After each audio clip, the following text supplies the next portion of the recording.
हमला बीवी को कत्ल करने और बेटी को जख्मी करने वाले शख्स को उम्र कैद की सजा।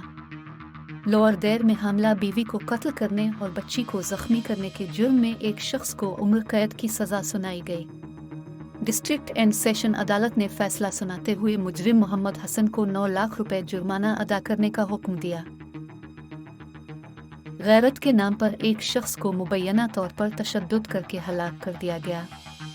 पुलिस के तर्जुमान के मुताबिक वफाकी दारुल हुकूमत में मुबैना तौर पर एक शख्स को तशद्दुद करके कत्ल कर दिया गया जो गैरत से मुताल्लिक जुर्म की निशानदेही करता है। मकतूल की शनाख्त कमर रियाज के नाम से हुई जो सेक्टर G11 में वाक़े तिरमिज़ी मस्जिद के करीब मुर्दा हालत में पाया गया।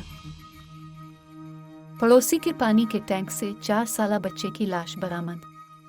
पड़ोसी के पानी के टैंक से 4 साला बच्चे की लाश मिली। बच्चे के 30 मई को G13 से लापता होने की इत्तला मिली थी।